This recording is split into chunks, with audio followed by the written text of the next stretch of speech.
more and more see the value of a sustainability education, not just to fight for justice in the environmental realm, but in the social realm and economic. A school such as ours, preparing our students to meet the world ahead and to lead it is needed now more than ever. So we welcome you to Bugs. Before we move on, I'd like to introduce you to our amazing parent coordinator, Kevin Peñalosa. He's going to introduce himself and also describe some translation opportunities for the session. Thank you. Give me one sec, sorry. Sorry about that. Good evening, everybody. My name is, as Ms. Susan Tenner said, Kevin Peñalosa. I am the Family and Operations Coordinator at Bugs.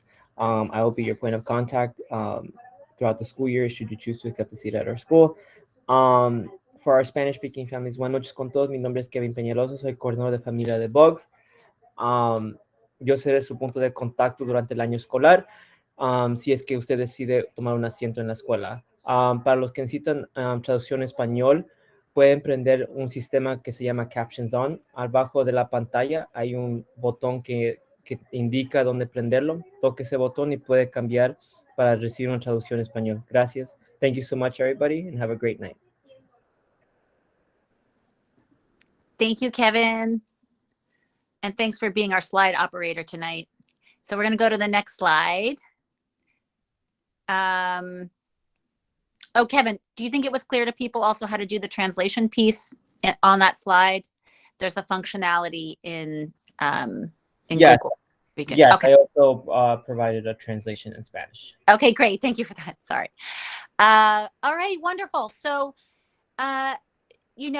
just to give you a really brief history, Bugs was founded in 2013, and this is our 10th anniversary. We can't believe that we are actually in year 10. We were created by a group of community members coming together to address not just a capacity issue that was in District 15 for middle school seats, but also an equity issue where there were a few selective schools that were really sort of bifurcating the education system. And we wanted to create a school where everyone had equal access through a random lottery to a very high quality, inclusive education.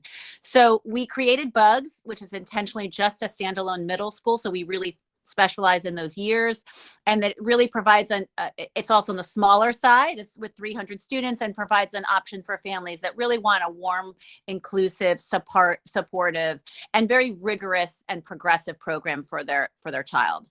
We chose to go the charter school route because it allowed us really the latitude to curricularly to really address sustainability education, and also to programmatically to make decisions about our school hours and our staffing, and to really hold to our 300 student, keeping our school small and having more control over that. As a charter, we were able to really launch this innovative and develop this innovative sustainability curriculum, and also to focus on the middle years. But we also, as a charter, with that latitude, we have a trade-off for high accountability. So the state looks closely at how our students are performing, that we are performing at or greater than the district or the state where we are, and they use that largely through the metric of state exams. And I'm happy to say that we're exceeding both and doing really well with that. So we do really focus, though, not on the tests at all. We focus on our kids and the kids learning. And you'll see from this evening's program that in spite of our name, we do this by not just focusing on the garden, but on a lot of different approaches toward a really fabulous, well-rounded education for our kids. So let's go to the next slide. Teaching and learning at Bugs. It is a, really the hallmark of our school is our innovative approach to education. Its focus on the middle years, making sure that students are challenged to not just consume information, but to really do and apply information, and to be innovators and sustainability change makers for the future. That we want to make sure they're prepared for high school. And we've been using an approach that we've launched more fully this year through standards-based grading. To do that, we also do high-level coursework through that. There's a lot of rigor, and also through offering regents in 8th grade for both Algebra 1 and living environment. We have this incredible faculty, very experienced, very caring, and they really are into middle schoolers, which you can't say about everybody. It's an interesting time of development for kids, and it's also a really special breed of educator, and we're so happy to have our team. They're really passionate about helping your kids and helping them really achieve their potential overall, not just academically, but becoming the people, the best version of themselves, and to really discover that. We focus a lot on our co-teaching model, an ICT model, and a lot of cross-team collaboration to help meet students' individual needs. We train our staff rigorously in co-teaching models. We are co-taught in all of the core academic subjects and many other subjects. And we take inclusion, as you'll hear later, very much to heart. That is something we focus on. So yes, co-teaching is a big part of our approach. So, and teachers stay at Bugs. We have a good retention rate. Team members have been with us an average of 4.5 years, and teachers are really experienced. So that's something that we've enjoyed as we've grown as a school, to really appeal to the experienced teacher and to retain our teachers over time. They grow with us. They have an average of 9 years in the education field. So we'll go ahead to the next slide. I'm really excited to be able to introduce Ms. Monica. She's a 6th grade writing teacher, and she's here with some of our Bugs 6th graders to tell you what's going on in writing and to give you a little taste of our approach here at Bugs. Take it away, Monica. Thanks. Thank you. Good evening, everyone. My name is Monica, as Susan Tenner said, and I'm one of the 6th grade writing teachers. I really love working at Bugs. We have such a close-knit community and a real commitment to social emotional wellness and sustainability. Tonight, I'm really lucky to present some of our awesome 6th graders who are going to share some of their experiences with starting middle school and their feelings about Bugs so far. So I'm going to start off with Dylan. Dylan, can you teach us a little bit about your experience at Bugs so far, and what would you like to teach the new 6th graders about? So I'm going to talk about classes, and all the classes that we have are reading, writing. We have them separately with math, social studies, and we also offer science, technology, Spanish, gym, art, and sustainability. We have a few gardens in front of the school, and that's what we're really learning about in sustainability, about all the plants. And we also have advisory in the morning. Thank you, Dylan. I'm going to kick it over now to Leah. Leah, what would you like to teach the new 6th graders about? Okay, so my name is Leah, and I'm going to be teaching the new 6th graders about homework/work we get and advisory. So at our school in the 6th grade, we do not really get homework, and normally when we do get homework, it's just classwork that we may have not finished from other classes, so we never really have to worry about getting home after a long day and having to do a lot of work. Work like classwork is normally at a very good 6th grade level, and if you were ever struggling with anything, the teachers will always help you. You could even go to office hours, which is this thing that we do at our school from times 2:45 to 3:15, and it's where you can go to any class you're struggling in after school and get help. For special work like projects, the teachers will help you organize the project and show you what you have to do to make the process a bit better for you, and that's pretty nice. And for all the work that we do in school, if you ever need extra time to finish it, the teachers are nice enough to give you an extension. Thanks, Leah. And you wanted to talk a little bit about advisory too. What's your favorite part about advisory? My favorite part about advisory is quiet time. Also, out of school there we have this thing called advisory, and it's where every morning a group of kids from your grade meet in a classroom and we do like fun things. Like on Mondays and Wednesdays we do these things called academic days, and it's basically when we get to go on our computer and do any work that we may need to finish from other classes. And to me that's pretty helpful. The rest of the days we also do these lessons that are pretty cool and fun. And another thing that we do in advisory is this thing called quiet time, and it's when for about 5 to 10 minutes we listen to this track from mindfulness and we stay quiet and like start to prepare for classes. And although during quiet time we do not get to use our electronics, which are like computers, but we could still do other things like put our head down, read, color, draw, put our fidgets to work, or even go to sleep. Thank you, Leah. So great. I'm going to kick it over now to Bree. Bree, can you tell us a little bit about your favorite part of Bugs and what you want to teach the new sixth graders about? So I want to teach the new sixth graders about clubs and after schools. So we have lunch clubs that you can join: Student Council, Drama Club, Dungeons and Dragons, the Hornet Headlines newspaper. And I am actually in Student Council, and we raise like awarenesses. Like this last month in October, we did for cancer, and now this month we're in a mission for doing for like Christmas for kids who aren't able to like get many things. And for after schools, we have cooking, art, sustainability, basketball, cheer, and much more. And that starts from 2:45, I believe, to 5 or 6 o'clock. And then you can go 4 times a week, and you can decide what days you'd like to go. Thank you, Bree, for telling us about after school and clubs. Sounds like you're really involved. Bodhi, can you tell us about what you would like to teach the new sixth graders about?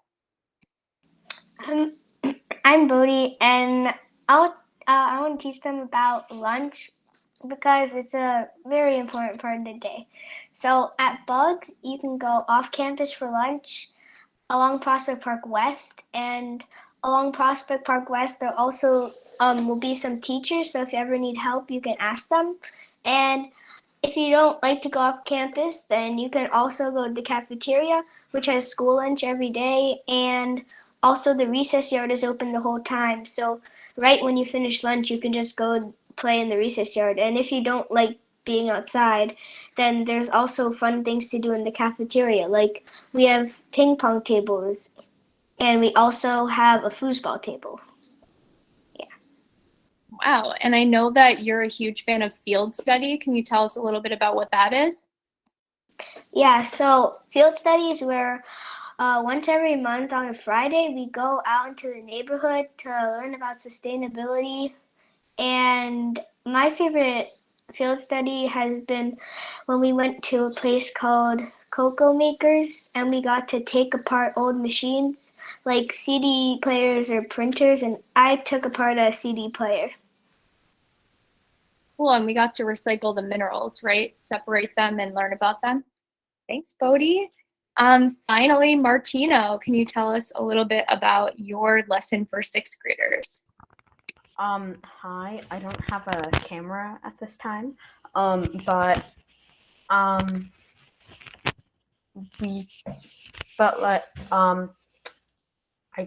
gonna tell like everybody's thinking of coming here about technology.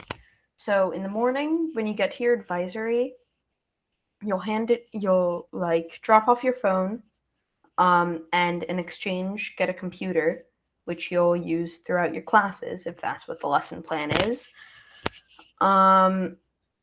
It's a Chromebook, you know, it's just a computer. And we do we do projects with them.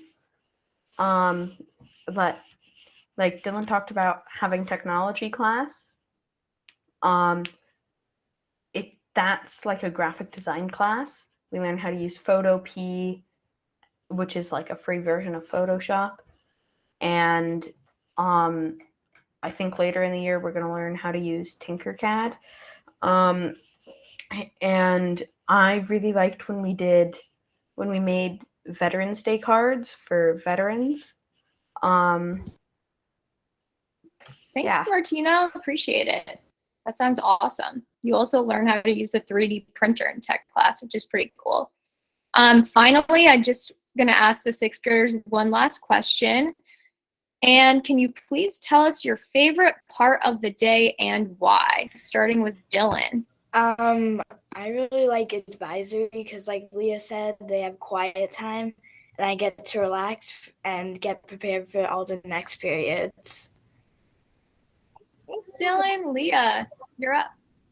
Okay, so I really like lunch because, like Bodhi said, we get to go off campus to get food. And plus, after school, we have this giant recess yard that we get to play in. Thanks, Leah. How about Bree? What's your favorite part of the day? My favorite part of the day is definitely writing because sometimes we got to do creative writing, that is writing basically whatever you feel, like any sort of genre you like. Thanks, Bree. Feel so happy about that you love writing class. Bodhi, what's your favorite day? Also advisory because sometimes when it's not like academic day, we get to like play video games. Whoa. And Martino, can you tell us your favorite part of the day, please? I like social studies because it's really enlightening. We do things about current events, which are just like events that are happening in the world right now.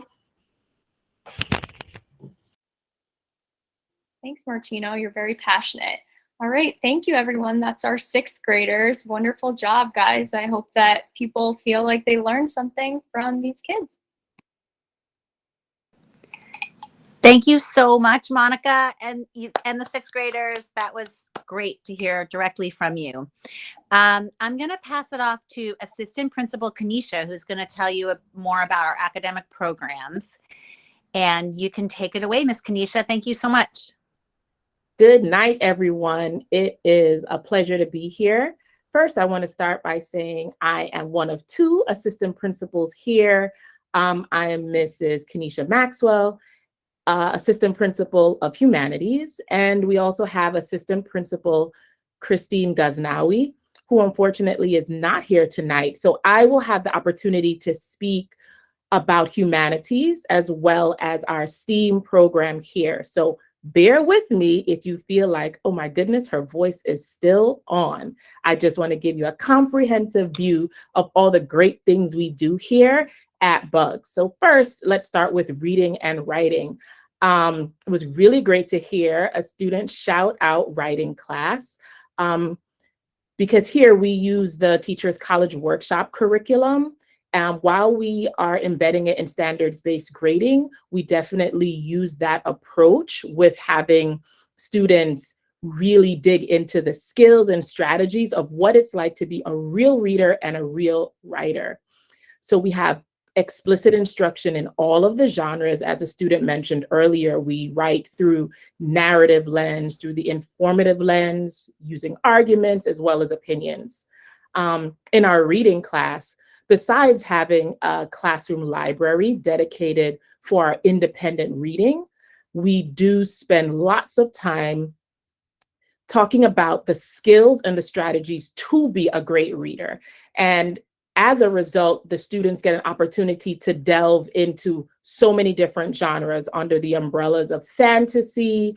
We do a lot with narrative and non-narrative nonfiction reading, all through the lens of what it means to unpack that and pull that apart so that we know how to read all genres really, really well. And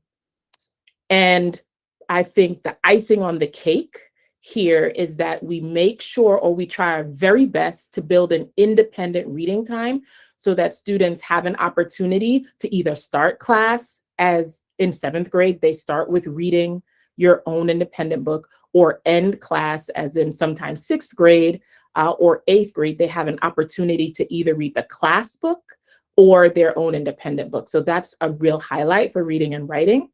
The rest of the umbrella of our humanities class is social studies, where I think it was Martino who talked about the fact that it's enlightening. I want to shout out his teachers because that means they're doing their job. So while we are delving into history, we definitely try to make the connections or relevant connections to what's happening currently.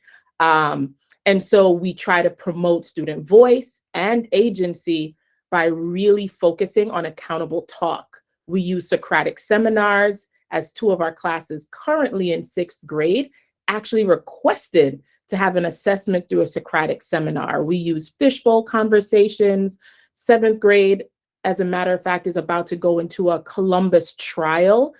So we use many different mediums or approaches here to really try to have students recognize just how important it is to understand history so that we can be agents of change in our current sense. With that, reading and writing and social studies, we definitely want to ensure that it's interdisciplinary and we have a sustainability focused. We try to make it hands-on, and again, really trying to dig into what are our real world problems and what can we do as readers, writers, and historians to understand that. So we move on into real world problem solving. I want us to dig into our inquiry-based learning through math, science, and sustainability. I'll speak a little bit more about math and science because sustainability will have an opportunity to hear from Laura Carlin, who is our sustainability coordinator. So math and science. First, we are trying our very best to make math fun and engaging. We started a new curriculum here, Desmos, and as a result, we're trying to create a more hands-on experience so that students can live longer with the math content.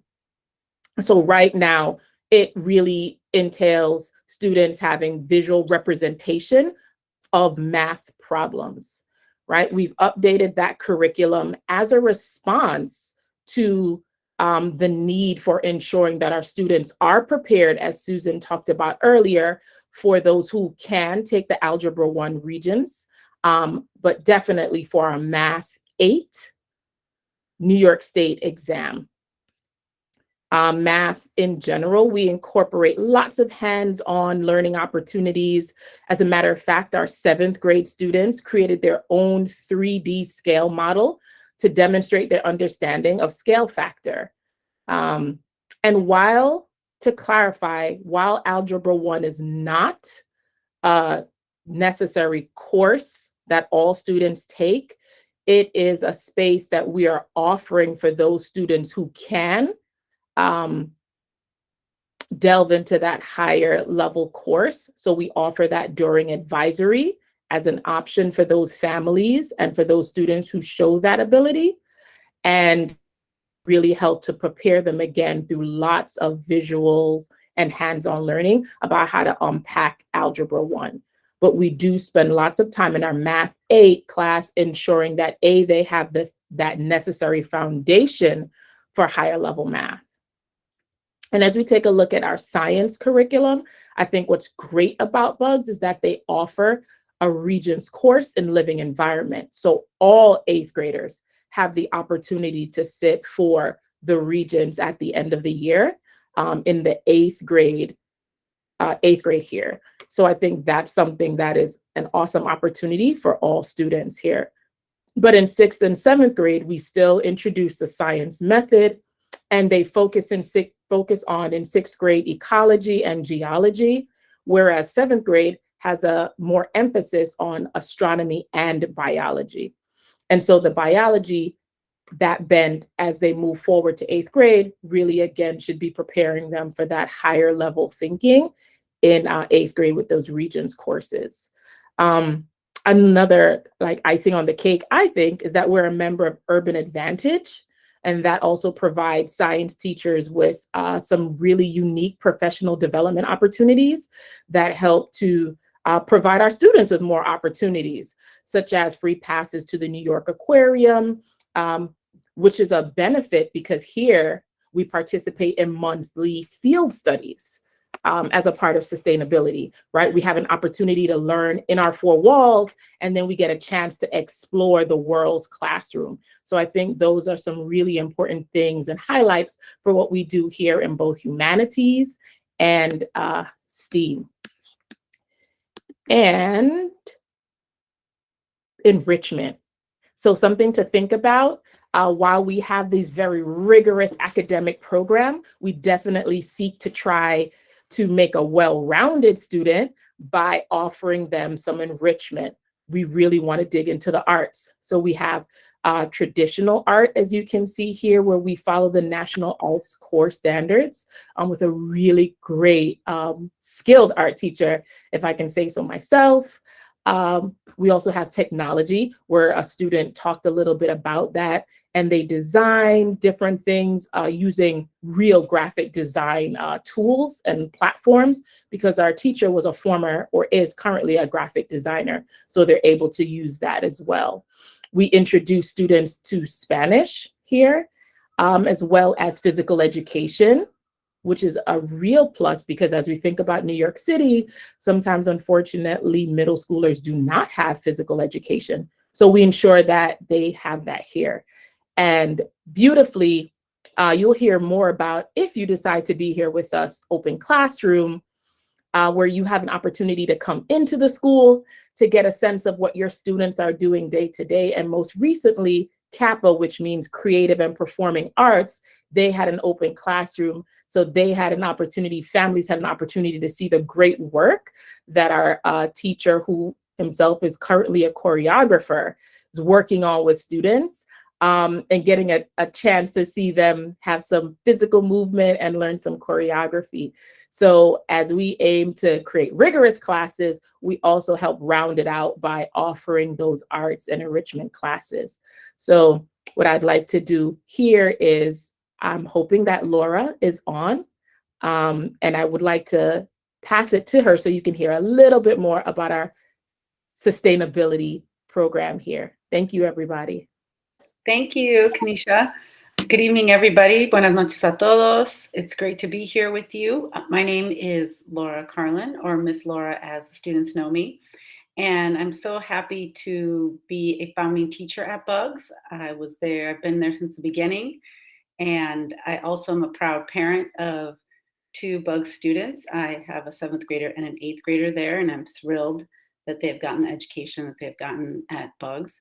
So I come from, I'm here today with you from many different angles and perspectives. Recently, I've become the sustainability program manager, and in this role, it's been wonderful to really support the students and the school and the community in a sustainable, looking towards a sustainable future and building students' agency, awareness, and not only awareness, but action. So our sustainability program really focuses on the 3 pillars of sustainability, as Susan shared.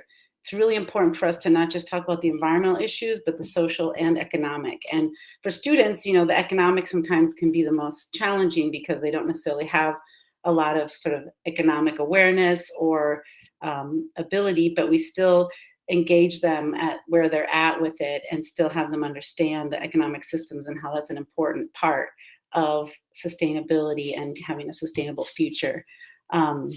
So really, sustainability can't exist if we're not looking at it from the 3 angles. So we embed the 3 pillars in different parts of the school and in different classes, which kind of lean more towards one or the other based on their content and their standards. We also have a sustainability standard that each content chooses. So sustainability is really embedded school-wide. You can go to the next slide, please.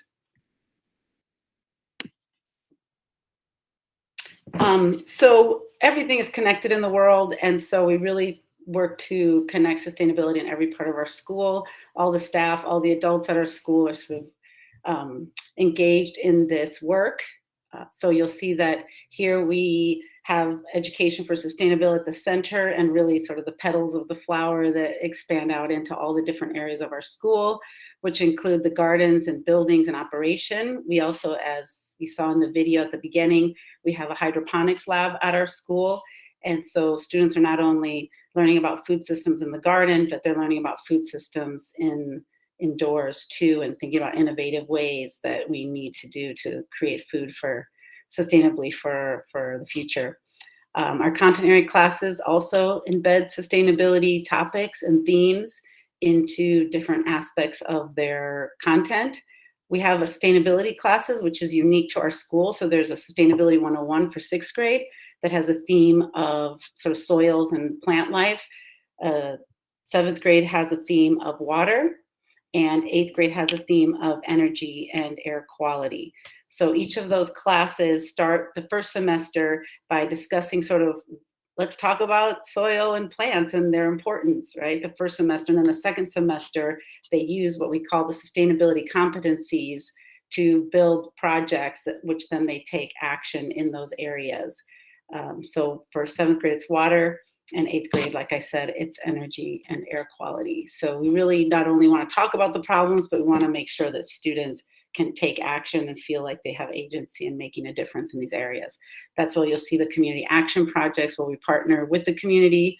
And we also have student leadership organizations and clubs, which their focus obviously is on building community, which is a social sustainability and being interconnected and being a part of something. And that social emotional well-being is so important to our school. Another unique thing about our school and how we integrate sustainability is through our field study program, which the 6th graders mentioned. It's a monthly field study in which we go out and with these grade level themes that I spoke about, and we partner with organizations, we go to locations, and we study real world scenarios from these different angles using the content skills the students are learning in their classes. All right, that was a lot. So I'll move on to the next slide, which is really exciting because we have 8th graders here with us today who have now they're almost graduating and have gone through our whole program. So they really have a unique perspective to share with you and a holistic perspective of what our program is. And we also have a graduate too, which is so exciting. So let's see, I want to make sure they're all here with us right now. Do we have Oliver? Are you here? Okay, Oliver, can you introduce yourself? And Oliver is going to share with us a bit about field study and his experiences with it and what he has enjoyed throughout the program with field study. So. Okay, so my name's Oliver, and we have field study once a month, and I was here during remote, and we almost had field study like once a week during remote, and I'm going to go through all the years and my favorite field study and like some of the most memorable things that we've done connected to sustainability. And first off, I'm going to start with 6th grade. And I remember in 6th grade, on remote sustainability, we chose a tree in our neighborhood, and we made an action project to decide how we would take care of that tree and improve its living conditions. And yeah, and then for 7th grade, we went on a field study in Prospect Park where we tested the water quality of like the lakes and the rivers or the waterfall at Prospect Park, and we determined why some water was cleaner than others. Like we determined that the water just standing or still in the lake was dirtier because it wasn't moving around and it wasn't as clean, and and then the one on the waterfall was cleaner because it would constantly be moving from a different source of water, and then it went into that lake. And so from 8th grade, most recently, since we have Greenwood Park, which is literally a block away, we go there a lot for field study, and the most recent field study that we've done was at Greenwood Park, and we tested the air quality by viewing how much lichen there was in comparison to how much there was in the cemetery compared to the gate outside. And also we took a trolley ride around Greenwood Park to view like people from Industrial Revolution and their gravestones at Greenwood Cemetery. And yeah. Awesome, Oliver. Thank you very much. You gave us a great overview of field study and kind of walked us through your 3 years. So what I'm kind of putting you on the spot, Oliver, because I didn't ask you this before, but how do you think that field study sort of helps with in real world scenarios, or helps you to think about sustainability and helps in your education at Bugs? I think that it helps because what you learn in field study helps you in your classes, because like I know that, or that what we're learning in our core classes next to what we're learning in field study. Because like I remember in living environment, I was learning about like extremophiles, and I connected it to the lichen at Greenwood Cemetery, and also the trolley ride that we went on, where we went to the graves of the people in the Industrial Revolution. It really gave me some prior knowledge to what we're learning in social studies now about Industrial Revolution and like all the different riots and strikes and like child labor and like stuff like that. Mm-hmm. Great, thank you, Oliver. That was great. All right, so our next 8th grader that is going to share is Lila. Are you here, Lila? Yes, hello. Sorry, my camera is not working with me right now. That's all right. You got a cool image on your thing, so. Google Images. Well, thank you, Lila. So can you tell us a little bit about how sustainability is sort of integrated throughout your day at Bugs, sort of from advisory throughout and clubs and such? Yeah. Introduce yourself and your important role that you have at Bugs. Yes. I'm Lila. I'm in 8th grade, and I'm the president of student council. We start out the day with advisory, which, like, already starting in the beginning of the year, this is a group that you're seeing every morning, like 5 days a week. And so this becomes like a close group that that you can really rely on, and you have your advisor as well that's always there for you. And we end advisory with quiet time, which really gives us some time to center ourselves before our day, and it helps us to kind of relax a bit before we go to our classes. And we have like sustainability present throughout all our classes. One that I really noticed it in is in social studies during our accountable talks. We will start talking about one topic, and then by the end of the accountable talk, we will have spread out so much more because of the opportunity at Bugs like that encourages us to think in a more like sustainable way. And we end up talking about, how does this affect like social sustainability? How does this affect the environment? And we're really able to share and respect one another's opinions, no matter what, which I guess leads to also like how open Bugs' environment is, and how like having the sustainable approach makes us have this kind of more open mindset, and it makes us really feel like we can be ourselves and that we can be who we are without anyone judging us. And being at Bugs especially gives us like more insight, like I said, like more insight on real world problems, and encourages us to think more deeply. And there are opportunities to do that at Bugs too. Like in October, we had a breast cancer awareness walk. Student council did Operation Holiday Child, which is like sending gifts to and necessities to kids in undeveloped nations.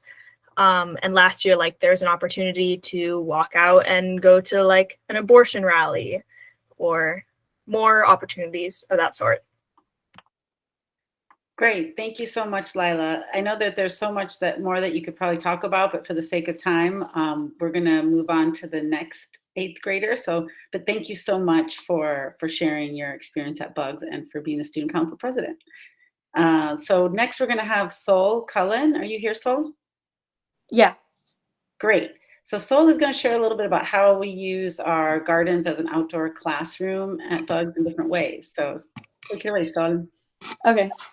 So one of the classes that I mainly see that we have sustainability components in is art class, where most of the time in art class we get a chance to have our lesson outside, which I really enjoy. And one of the main places that we do that is either the pocket parks near Bugs that do have like a lot of nature, and then also the Bugs Garden. And an example about how in the Bugs Garden, we implemented art with sustainability is we picked out different flowers from the garden and picked out different colors and used the pigment on them to smear onto paper. And we drew bees and we drew different insects and learned about like what they do in the garden and how they help our environment.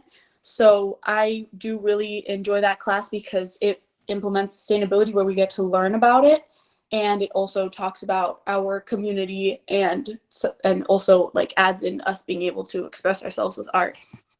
And then of course we're using materials that are sustainable, like flowers. Great, thank you so much, Sol. That was great. So we're going to move on to our graduate because we're so fortunate that a graduate would join us and be with us here today. Oh my gosh, it's so good to see you, Naomi. Hi. So thanks for being with us. And could you share with us briefly how, like, your experience at Bugs and how that prepared you for high school? Yeah, totally.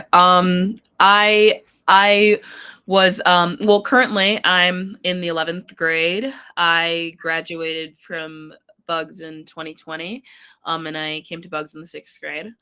So I had a lot of time there, and during my years there was a lot of preparation for high school. And I remember in the 7th grade we had like a test prep class where we prepped for an entry exam for high school, and then the SHSAT, and then in the 8th grade we took classes like algebra 1 and living environment, which were classes that you get to take before, which are high school classes, but you get to take those before. So that was really great because you're already a step ahead once you get to high school. But with the high school counselor, I think it was really great because we were able to really communicate with them about our interests and what we wanted from a school. And we used a lot of advisory time, I remember, to prep our applications. And it was just really helpful to be able to feel supported by the community in that way. Yeah, and I think that it's so important to like take into account the element of high school when applying to middle schools, because it goes by so quickly. Right now, like I'm hoeing into my process of college application, so it flies really fast. But I remember being in the 6th grade and then all of a sudden I'm prepping for high school and all of those things. So it was just really supportive and really helpful. And I think I wouldn't be in the place I am if I didn't have that extra help from the community and teachers who were just like helpful in ways like if I needed to write something for a school, they were like so ready to assist me in any way. So yeah. That's really great, Naomi. Thank you so much. I know there's so much you could share about your experience at Bugs, but I don't know how we are for time, but I think maybe we should move on to the next piece. But thank you so much, Naomi, for being here. That means so much to us that you would come back and share about your experience and stay connected with us. So we love and miss you, Naomi. Thank you for coming. Yes, and we're so proud of you what you're up to. It's so wonderful to see you. Oh my goodness. So I can't cool. believe you're in 11th grade already. Thank you so much. All right, great. So now I'm going to pass it on to Damian, who's going to tell us about life at Bugs. Actually, update. I think it's going to be Dean Brown. Do we have Dean Brown? If not, I can jump in. Yay, Dean Brown. All right. Take it away, How are Dean you, Brown. folks? Can everybody hear me? You sound great, Dean Brown. Thank you. Awesome. Thanks for having me. Talk to you a little bit about the culture here at Bugs. First and foremost, I am Dean Brown, one member of the Office of Student Affairs. I work with the team, Mr. Kidd, who is our student support coach, and Dean Damian, who is the overseer of the culture. I am more student behavior. So, what is the Bugs culture? Our culture is our values, our CARES values: community, awareness, reach, exploration, and student voice. I like to tell the kids and prospective families, if you embody these 5 things, if you are a good community member, if you are aware of the people around you and your surroundings, if you reach for excellence, if you explore and try new things, if you use your voice to speak up for the voiceless, then you will have a sustainable career here at Bugs, and more importantly, a sustainable life after Bugs. All right. What is sustainability for us in the OSA? Sustainability is, okay, am I doing something now that can last the lifetime? All right. That's what we try to teach here in the OSA. That is our culture as a school. All right. Our CARES values. Talk a little bit about what we want the students to understand. We want the students to understand that they are valued, that they have a voice. But part of having a voice is making sure that you listen. Okay, I like to say you have 2 of these and 1 of these. So we want to listen twice as much as we speak. Okay, we want the kids to know that you have a voice, but other people have opinions and voices as well. So it's very important that we listen to other people's voices and opinions. And we don't just want to be the ones who are right all the time. Now, talk a little bit about some of the programs, activities that come out of our office. First and foremost, like I said, is our CARES values. Everything that we do is around our CARES values. Every month we have a CARES MVP. And what is a CARES MVP? These are students who embody our CARES value each month, and we shout them out. We let them know that they are valued, that we do see what they are doing in the classroom, and we shout them out, we promote them, we give them prizes at the end of the month so that they feel a part of our community. Advisory is another big part of the Bugs program. Every morning advisory happens from 8:10 to 9 o'clock. They do different lessons in there, like Naomi said before. They prepare for our 8th graders are preparing for high school in there, filling out applications, going through that process as well. Next up, what else comes out of this office is our restorative practices. Now, talk a little bit about that. Everybody makes mistakes, okay? Whether kids or adults, everybody makes mistakes. But here at Bugs, we believe in the idea of restoring the child. And there's a 4-part process, a 4-part process for restorative practices. The first part is taking ownership, okay? I made a mistake as a student. I take ownership of that mistake. I admit what I did, all right? The second part of that process is making amends. So when a student fills out an incident report, at the end of that incident report, there's the one final question that they must answer. How am I going to make things right? Okay, if you can answer that question, then you get it. The second part of the restorative justice process is dealing with the consequences. There are going to be consequences for our actions, and those consequences can vary. Something as simple as an apology, something as more direct as if you make a mistake in the bathroom where you're playing around, you clean up your mess, or a family phone call. We believe in getting the families involved right away. So consequences vary, but we want students to know that you are going to make mistakes, but part of the process is dealing with the consequences for your action. And the final part of the restorative process is setting our students up to do better the next time. So we have different restorative projects that we have them do so that they can learn from their mistakes. We always want to use mistakes as teachable moments here at Bugs. Next up, that comes out of this office, every event and celebration that comes out of this that Bugs has comes out of the Office of Student Affairs. From our dances to our clubs to our, as the young lady mentioned before, to the breast cancer awareness walk. For example, this Tuesday, we are having a family holiday potluck where all Bugs families are coming in to break bread with one another. Also this Monday, we are hosting a basketball game. We have a co-ed basketball team, and I invite every prospective family, come on down, come on out to Bugs at 4 o'clock and come watch our basketball team play. All right, so every event that happens here at Bugs comes out of this office. And again, I talked about the lunch clubs as well. One thing, if there's anything I want families to take away from what the Office of Student Affairs is all about, again, I harken back to our CARES values, okay? Community, awareness, reach, exploration, and student voice. If your fifth grader embodies those 5 CARES values, then they will have a sustainable career here at Bugs, and more importantly, a sustainable life after. That's what we're trying to teach our students. That's my time, folks. Susan T. Yeah, that was perfect. Thank you so much, Dean Brown.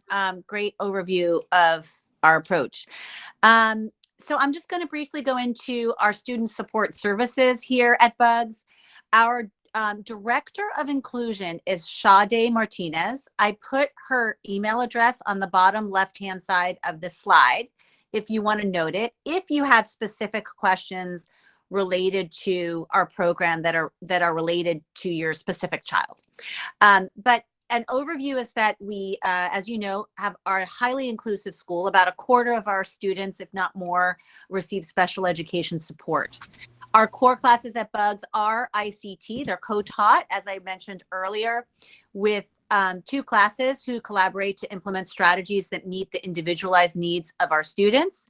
All faculty are very aware of students' IEPs, and the Director of Inclusion works closely with families on any needed updates over time and other observations. We also have a comprehensive student support team that is comprised of the Director of Inclusion, Sade Martinez. We have 2 guidance counselors, one who is dedicated to students who have IEP mandates for counseling, and one dedicated to at-risk counseling and the high school placement process. Miss Annalie, she works very closely with families as well in the high school process, and she also oversees the advisory curriculum, which, as you've heard, is a combination of social emotional lessons and connecting, and also academic review. It's an opportunity for advisors to really review with students how to get organized and transition to middle school, all the different assignments and teachers, and that really helps support executive functioning development. In addition to this, to the Director of Inclusion and the 2 counselors, we also have 1 English language learning teacher who supports and coordinates services and supports our English language learners. And we have a learning specialist who supports our students that need extra support. The student support team works really closely with the Office of Student Affairs. You just heard Dean Brown talking about it. Like, this is a whole package, right? Making sure that discipline, culture, personal growth, and academic needs are all together. And they also coordinate with Bugs leaders to ensure that all students receive the support that they really need for their individual circumstances. And this is an approach that works not just for students with IEPs, but for all of our students. Our related service providers, speech, OT, things like that, are provided through the DOE. And as I said, if you have really specific questions to your child that you want to run past Sade, there's her email. But otherwise, hopefully this is good information as well as what you find on our website. So we can go ahead to the next slide. The after school program. So Kevin, if you could just advance. There you go. Okay. So real quickly, we have a free after school program run by the New York City DYCD. And it is our after school program is run by an organization called IACRL. It's outsourced. We don't run it directly, but we coordinate with IACRL to make sure that our students are receiving this fabulous free service. You heard some of the kids talk about it a little bit.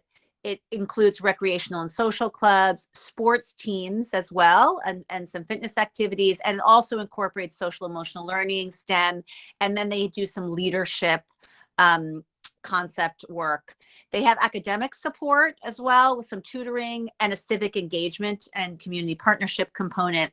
And it runs Monday through Friday for after school hours. And they also have a selected holiday program as well for the days that were closed that are holidays. You can see the email address also on the slide. So feel free to write Ms. Christie, who runs the program, write to her directly at that email if you have specific questions about after school. There's also more information on our website. So we're going to take a quick tour. You can go to the next slide. We're opening up the chat, as Susan Bax is saying in the chat there. So it is open. I hope that we addressed a lot of your questions in advance, but we're also happy to offer more answers to your questions, both by writing in the chat and also by telling you verbally. Feel free to also, at the time when we open up mics, to do that as well. But for now, I'm just going to tell you a little bit more about our spaces. What is so great about Bugs in our current space, or the space that we've been in the whole time, is that we're able to be such a small, tight-knit community, a small school that has advantages of these big school amenities. So I don't know if y'all have ever been to the Bishop Ford campus, but our auditorium is incredible. Our gym is a huge high school size gym, which is incredibly rare in the city. And we have a great cafeteria. You heard the kids talk about the renovated recess yard. And we're just so pleased to have such a great facility that helps support our mission to have a day for kids that has a combination of academic rigor, quiet and focus, and movement that our adolescents need. So if we could go to the next slide, there's a little bit more of a shot of some of our bug spaces. So we have our own entrance that kids enter and leave from. We have always someone at the door. We have a main entrance as well that you would use if you were coming to visit your child after the arrival and dismissal times or needed to pick them up early or something. We have Bugs Gardens. We have 3 gardens that our students research and use as outdoor classrooms that our teachers incorporate into the curriculum and their lessons, and that kids also just like to enjoy and use. A wildlife habitat, a food producing garden, and what the kids have called a peace garden that was, again, student designed. We have a 6th grade wing, which is a great way for kids to adjust to switching classes. And they sort of have this wing of their own that you see in that picture. So they're just, when they're switching classes, they're literally just going across the hall or right next door. So it helps really scaffold them. So by the time they get to 7th and 8th grade and they have to travel a little bit more, they're ready. And they also don't have to see sort of the big kids, the 7th and 8th graders that they might think of as sort of big and imposing. They can kind of get there, graduate to that space in the years after. So you can see a shot of the 7th and 8th grade wings. We also love our location in general, as we said before.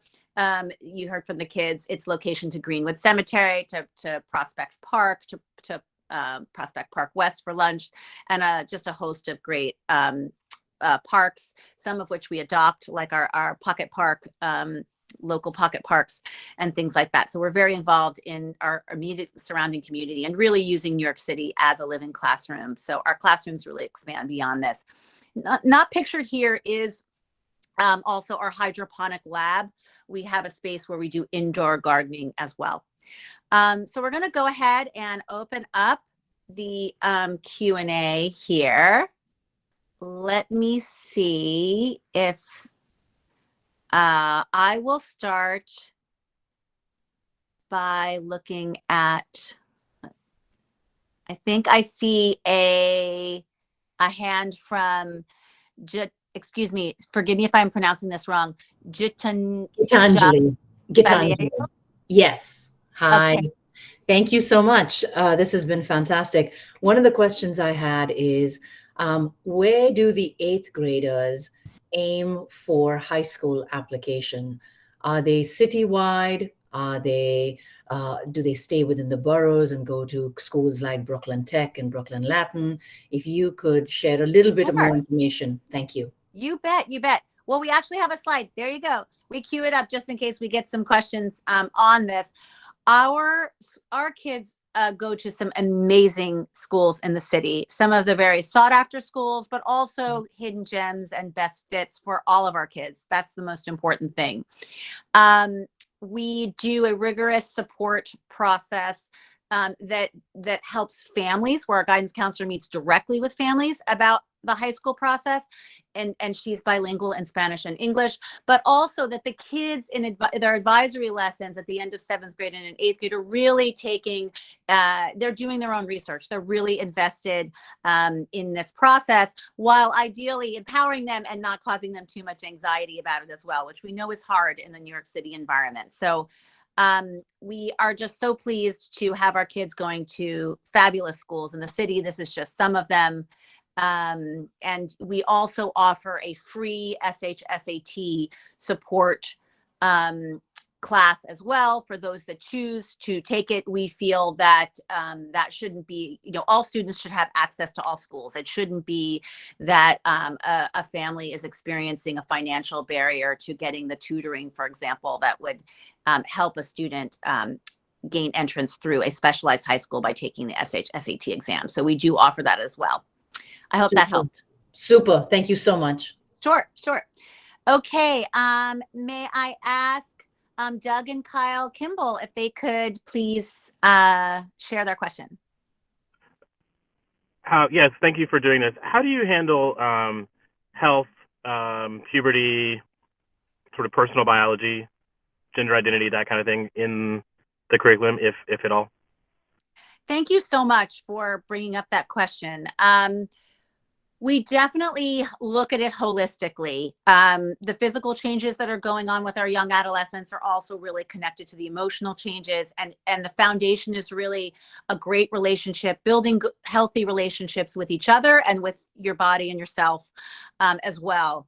Bugs is really a place where all students can be who they are. That is something that I hear a lot from students, that they feel that they can be who they are, discover who they are. So really just being known and in a social emotional way is a big part of who we are, and every teacher's relationship to the kids. We do have a sort of more formal, like sex education class that we have. It is not with our lease with the diocese, because we rent from the diocese. We actually have that class off-site, and sometimes during COVID and such, we've done it virtual, but ideally it is done off-site, which is not necessarily a bad thing, because it kind of creates a different environment. And so, yes, we address those things head on. We do have very careful attention to what changes students may be experiencing as they think about their own gender identity or sexual orientation, as these things are coming to light for them, and a lot of sensitivity and support from our staff. We keep, for example, a log of different pronouns that are used with students and with the families as well. I hope that helped answer your question. Anne Cole Norman, could I hear your question?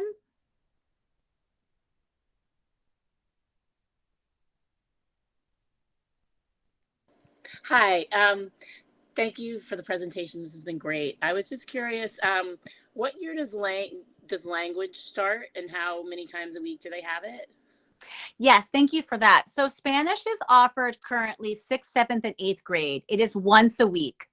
I have to say, we think the Spanish language class is really wonderful to expose our students to the the Spanish language and also culture. It's also a place where we explore a lot of sustainability themes, and is a place where a lot of our native speaking Spanish speakers work with students studying Spanish. And we try to incorporate that as artfully as we can, and give different roles to students in the class.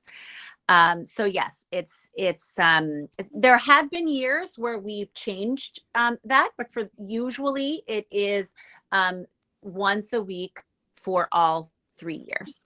Okay, great. Thank you. Sure. Also, Susan, we have John Johnson's on the phone. If you want to give on the phone. Oh, great! That's great. I want a Thank you, parent's John. perspective. We'll take a little break from the questions, and John, and I'll introduce John. If John, you could just unmute and show yourself. John Johnson is a new 6th grade parent, and he's here to just share his perspective as a new parent and answer any questions that you all might have for him. You can also unmute after he speaks if you have a specific question for him, if he doesn't mind taking it. I have Sorry no to put you on problem. the spot, John. No problem. I have no problem taking questions. So my son, John Lincoln, he is a 6th grade student, and he is loving bugs. He loved, we were looking for a science curriculum, and we found it for him. He's very happy going to school every day. He made great friends, and made that because of the supporting environment and bugs, made that 5th to 6th grade adjustment fairly easy. And that's really what we wanted, and we're very happy with it. I'm here to take any questions. Anybody have a question for John as a 6th grade parent, by the way? If you want to unmute, you can just jump right in.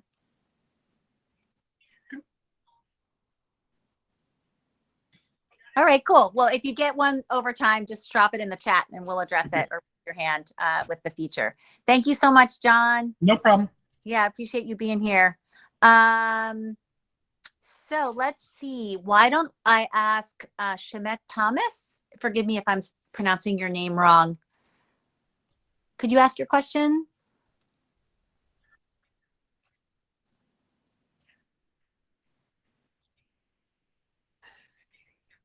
All right, so I'll go. You can feel free to hop in later if you hear me and want to ask your question.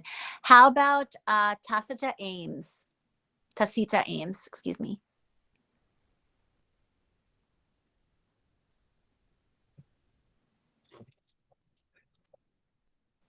All right. Actually, in the chat, there are a few questions about bullying. So Dean Brown, I don't know if you're still here, if you want to address them. Sure, I'm still And here. also, uniform policy. Why do we have one?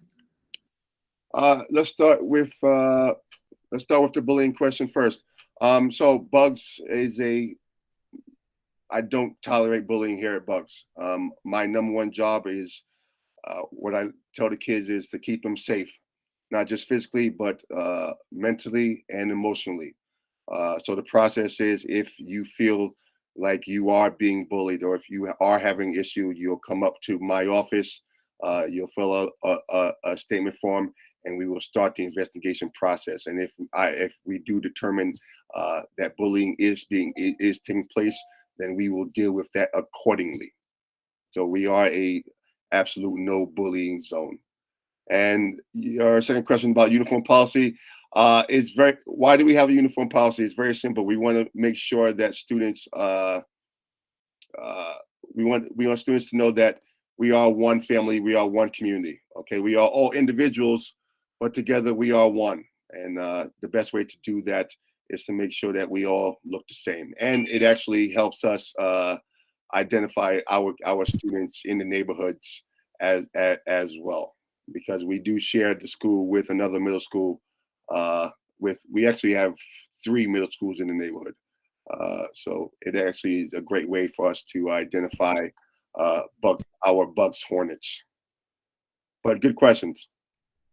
Yeah, thank you for that. We also find the uniform to be a good equalizer at a time when there can be a lot of focus on labels and what you have and what you're wearing. So great. Any other questions, Susan Bax, do you see for us?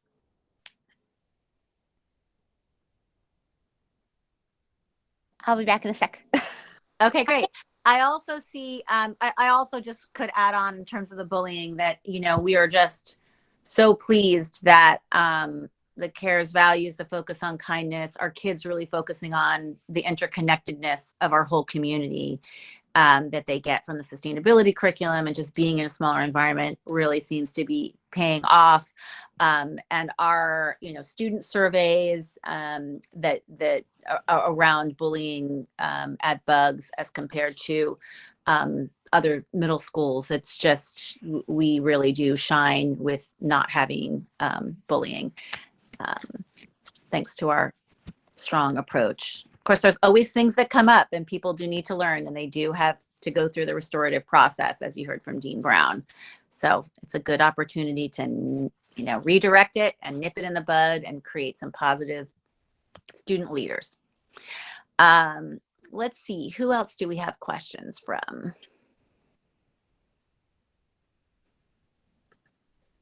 It seems like there are a few questions just confirming ICT classrooms and what that means. So maybe if you just want to talk a little bit about that. Great. And then I think I see a hand from Max Rocker Cats that I can address as well. I'm sorry, what's the question about the ICT classrooms? What does it look like? How many students are in a classroom? Just confirming the teachers in the ICT classrooms. Right. So currently all of our classes are ICT taught. So that means that there's 4 sections on every grade. So 6th, 7th, and 8th grade are split into, we're about 100 kids a grade. So classes are about 25 to 28 kids a class. And all of the core classes are co-taught. So there's not a certain number of sections that are ICT and other sections that aren't. This is something that we did really have chosen to invest in, to really make sure that we're sort of, there's sort of an equality and a nice spread and balance in all of the classes. We really focus on all the different co-teaching models. It's not just about pulling small groups. We do parallel teaching, we do station teaching. And as I mentioned earlier, there's a strong focus on leveraging co-teaching to meet the needs of all of our students, and very carefully each day group the students based on the skills and concepts that they mastered or didn't the previous day. It's not just that you're always in one group or another group. So I hope that helps. Did Max Rocker Cats want to ask a question? I see that that's a hand raised that I haven't called on yet. Hi, thank you. I'm just curious about any programs you have in place in the beginning of the year to make a transition from 5th grade to 6th grade a little easier. My son, obviously, it's likely that kids will be coming to your school not having any friends with them, right? I mean, I think it's pretty safe to say, since it's a lottery system. It actually depends. There are some kids do come knowing people, and sometimes they don't. Oliver wants to chime in here, Max, and then I'll get back to you as well. And we still have some 6th graders on the call too, Brianna, and maybe some others who could help go on after Oliver. So when I came here, it was like I didn't like the school that I got into for just the regular public school lottery. And it was really a last choice, but I didn't have any friends that were going here, and I made a bunch of new friends, and it's just like, it's not like you're going to have a hard time making friends. And I've met so many people that I'm really good friends with in 6th grade, and like, it makes the transition really easy, whether or not you know somebody at the school. That's great. I also think it helps being at a school where you don't know many people, because it forces you to talk to new people. And it was just like, so yeah. That makes me feel a lot better. Thank you. And does any student want to talk about Student Orientation Week? Exactly. We'd love to hear from 6th graders or anyone that wants to talk about the Student Orientation Week that helped you ease into sort of middle school life in August. Any takers? Dean Brown, you want to talk about student orientation? Sure. So Oliver still wants to chime in too, I think. Go ahead, Oliver. Have at it. So in student orientation week, we basically we meet our advisory, I think. We meet our advisory, and like the first day, we meet our advisory, go to our advisory, right? And then we get our schedule, and then we just go along like a normal day would. But we're not actually doing like schoolwork. We're doing like, you get to an introduction of who the teachers are, and you get to meet your teachers, and like you get to introduce yourself pretty much. And so like by the like first day of where you're actually learning, and like it's your first day of like after orientation, you already know, especially if you're going to 6th grade, you already know your entire class, all their names, and it just gives you a great introduction of what the school is and who's in your class, and it just gives you a head start on what could take a month before to know about, and like all your classmates' names, like what they like and stuff like that. Yeah, you get to know them really well, right? And you get to rule the school a little bit. Like the 6th graders, we kind of like phase it in. So 6th graders come and they get the school themselves, and the 7th and 8th. And so that helps.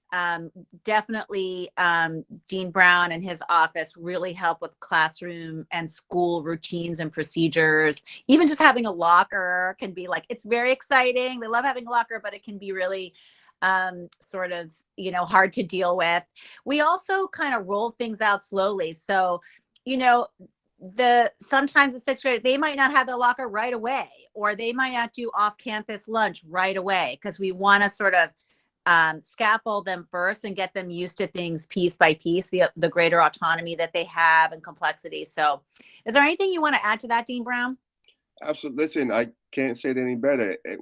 Our 6th grade, we want to handle them with kid gloves. We want them to slowly but surely build and learn what it means to embody our care's values and be a Bucks community member. So everything that we have them do, from lockers to classroom expectations to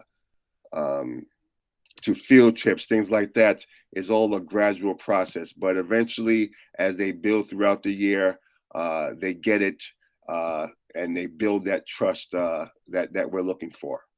Yeah, exactly. And things like the commute. I know if you all, this is one of your first middle school kids, if you haven't had kids who have gone through middle school before, it can be a little nerve-wracking what your commute might be, how things go. Our PTA is really involved, really fabulous. They also help connect families in different neighborhoods so that maybe you want to commute together. So you have that kind of scaffolding or support that you can give also at home that helps your child adjust to middle school by commuting with others. There's a lot of ways that hopefully we can help you, but we're also constantly telling parents to also keep practicing on letting go. So with the kid gloves and with the support, it's also that, really encouraging the parents to let go, and trying to encourage the students to advocate for themselves to get the support they need, instead of just doing it for your child. Real quick, Susan. Yeah. So one of the things, I know someone had a question about their 5th grader coming in and making friends, and Oliver did a great job of answering that. One of the things that we did this year was we actually took the cell phones away. So cell phones are no longer allowed. Students are no longer allowed to have their cell phones in school. We lock them away in the morning, and they get them back in the afternoon.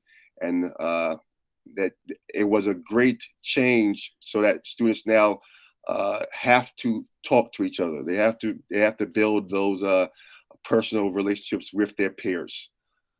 So if you are a prospective member, just know that cell phones are taken away. They are locked away, so students can build those, make those lifelong bonds with their peers. Great. I see a question in the chat about homework. Oh, thank you, Tasita. That I think that was maybe the question you had your hand raised for around homework. Oh, there you go. Lila's jumping in too. Thank you for that. So we try to coordinate homework. So we do have a slightly longer school day and longer school year. Sometimes the school day does change a little bit from year to year. We use the latitude that we have as a charter also to really meet our students' needs. And with the pandemic, we did make it a little bit shorter. But we do finish the school day anywhere between 3 and 4, but it's usually these days it's around 3. If you go to office hours, it's later. And so we do try to have most of the work that the kids need to do happening during the school day. We do want to build their muscles to handle some homework volume, but also mostly to have homework be meaningful, to review concepts, and to apply concepts. Our grade teams meet. So there's a grade team leader for every grade that meets to coordinate the curriculum together, the field studies together, to make sure that all of it is hanging together across the subjects. And that includes the homework load. So we have what's called a virtual backpack, which is where all the teachers are working together to try to pace out assignments, projects, homework, to make it easier on the kids. Can I interrupt again, Susan? Sorry. Yeah. So one of the things that we do here in the Office of Student Affairs is lunch clubs, and one of our lunch clubs is our junior dean team. These are young men and women who are prospective leaders of the building. And I see one of our junior dean team members on the call. Brianna, unmute yourself and say hi to the folks. Hi. And Brianna is a 6th grader. She came in with such energy and life and love and compassion. And she has built that trust so much that I trust her. I asked her to join the junior dean team, and we love having her here at Bugs. Why don't you tell everybody how you like it here at Bugs, Brianna? So I really like it here at Bugs because there's like a lot of things to do. There's a lot of clubs, and like everyone's really welcome to you, even if you're a 6th grader. Like it's like everyone knows you at the same time. That's awesome. Great. Thanks, Brianna.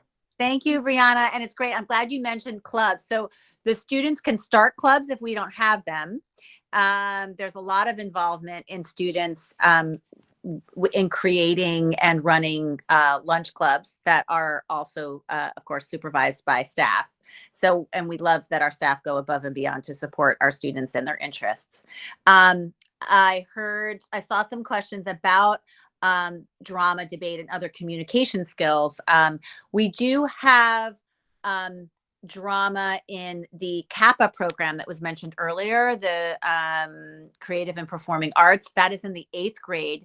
We focus largely on studio art, and sustainability also is interwoven in there for all grades. But the performing arts is largely through clubs. And then also the academic, there is an enrichment class in 8th grade that's CAPA, that is the performing arts class. There is usually a drama or singing club. And we also help a lot with our students' portfolios when they apply to performing arts schools. We often have many kids that go on to LaGuardia in particular, but also Frank Sinatra and other performing arts schools. I know we're going to try to wrap things up here and people are falling off a bit. Great. I'm glad that was helpful. Gitanjali. Let's see if we have anything else that I can help you all with while you're still here. I think, did Amber Amaro get her? Yes, got that addressed from Lila.